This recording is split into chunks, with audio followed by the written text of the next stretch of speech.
Assalamualaikum warahmatullahi wabarakatuh. Jumpa lagi dengan channel Safa Media Entertainment yang setiap harinya memberikan kisah-kisah menarik dan inspiratif. Kali ini kami akan membagikan kisah berjudul Cerita Pesugihan Batok Kelapa yang berujung pelakunya mati bunuh diri. Sahabat Safa Media, suatu pagi Sukarwi mengobrol dengan istrinya Rahman. Mereka membicarakan soal keuangan keluarga yang tidak kunjung membaik. Sepeninggalan ibu dari Rahman, mereka bingung harus mendapatkan pemasukan dari mana. Selama 17 tahun berbuat tangga, Sukarwi dan Rahman menumpang di rumah orang tua Rahman. Pernah sekali dua mereka berpisah rumah tangga, tetapi penghasilan yang tak kunjung layak membuat Ibunda Rahman diandalkan. Ibunda Rahman adalah sebuah pensiunan pegawai negeri sipil di sebuah instansi pemerintah. Gajinya kerap digunakan untuk keperluan keluarga Sukarwi yang tidak bekerja. Anak Sukarwi ada 4, semuanya dibiayain oleh neneknya, mertua Sukarwi. Sudah 2 bulan yang lalu, Ibunda Rahman meninggal dunia karena penyakit jantung. Ditinggalkan sponsor keuangan, keluarga yang telah belasan tahun menikah itu tak kunjung menemukan ide bekerja, kecuali meminjam uang ke rentenir. Ditaksir-taksir utang Sukarwi kepada rentenir sudah hampir mencapai 10 juta. Kalau bukan menjual rumah, sudah jelas utang itu tidak akan terbayar. Namun, jelas keduanya tak mau menjualnya karena rumah warisan orang tua. Jika rumah itu dijual, di mana keluarga mereka akan tinggal? Setidaknya itulah satu-satu ide paling waras yang dimiliki Sukarwi. Seperti apapun pahitnya keuangan mereka, hingga kapanpun tak akan pernah menjual rumah. Suatu ketika, Sukarwi menonton sebuah acara televisi yang mempertontonkan keberhasilan suatu amalan pesugihan. Katanya, pesugihan dapat membuat orang menjadi kaya mendadak. Ingin sekali ia berpaling dari ketertarikannya akan acara tersebut. Tapi, iming-iming kekayaannya dikatakan dapat dihasilkan dari pesugihan yang membuat Sukarwi menganga. Mungkin ini takdir Tuhan mempertemukanku dengan acara ini. Satu-satunya jalan untukku untuk menyelesaikan semua masalah ini adalah dengan pesugihan, kata Sukarwi kepada istrinya. Mendengar kalimat itu, istrinya tak terlalu antusias karena tahu pesugihan adalah hal yang tidak masuk akal. Namun, Sukarwi terus mendesak agar mereka melakukan amalan tersebut. Sedikit terdengar, tetapi ujung-ujungnya Rahma mengikuti juga saran suaminya.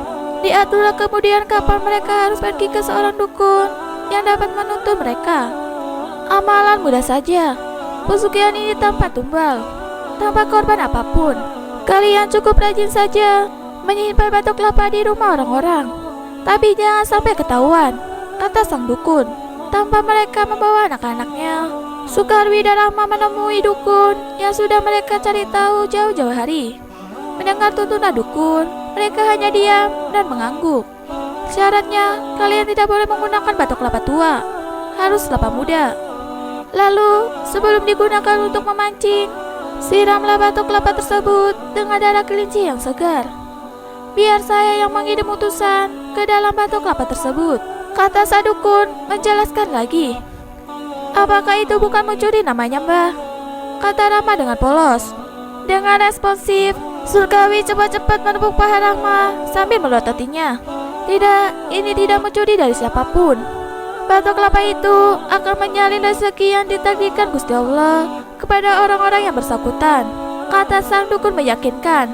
Mendengar jawaban tersebut, Sukarwi tersenyum lebar sembari melihat istrinya yang pelongo-pelongo memperhatikan ucapan-ucapan sang dukun.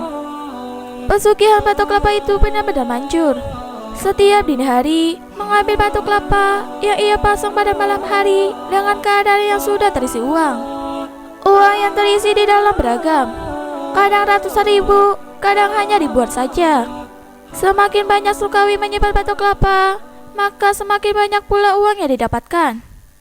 Sudah hampir 6 bulan, keluarga mereka mendapatkan uang dari hasil pesugihan. Keadaan mereka membaik, rumah pun direnovasi. Sayangnya, kebiasaan lama mereka masih tak kunjung hilang, yakni mereka sering meminjam uang kepada rentenir. Mungkin saking percaya diri mereka mendapatkan uang setiap hari, maka semakin berani mereka meminjam uang. Kali ini tak tanggung-tanggung, uang yang dipinjam hampir sebesar 100 juta. Kata Sukarwi, tak apa meminjam. akhir tahun juga akan lunas. Suatu pagi, batok kelapa yang Sukawi simpan tidak terisi apapun. Sukawi kaget bukan kepalang. Namun, ia tak ambil pusing. Mungkin ini hanya berlangsung 1 atau 2 hari.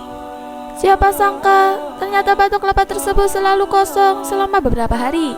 Bahkan, hampir sudah memasuki akhir bulan, batok kelapa tersebut masihlah kosong. Sukawi sudah berkali-kali mengulang ritual yang disarankan sang dukun, namun tetap tak menghasilkan apa-apa. Semuanya tetap kosong. Suatu hari, akhirnya Sukawi memberanikan diri menemui sang dukun. Saat disambangi, rumah dukun yang ia dan istrinya datangi berbulan-bulan lalu telah kosong. Tak ada siapapun di sana. Tetangga sekitar juga tidak ada yang tahu kemana perginya si pemilik rumah. Sukawi gemetar bukan main. Suatu-satunya hal yang ia pikirkan adalah utang ratusan juta kepada rentenir. Dengan lemas, pikiran kosong, seakan tak ada lagi pilihan hidup, Sukawi mendapatkan dirinya ke truk kontainer yang sedang melintas cukup cepat. Ia tewas seketika dalam tragedi tersebut. Demikian kisah hari ini. Jangan lupa nantikan kisah terbaru dari kami. Sampai jumpa. Wassalamualaikum warahmatullahi wabarakatuh.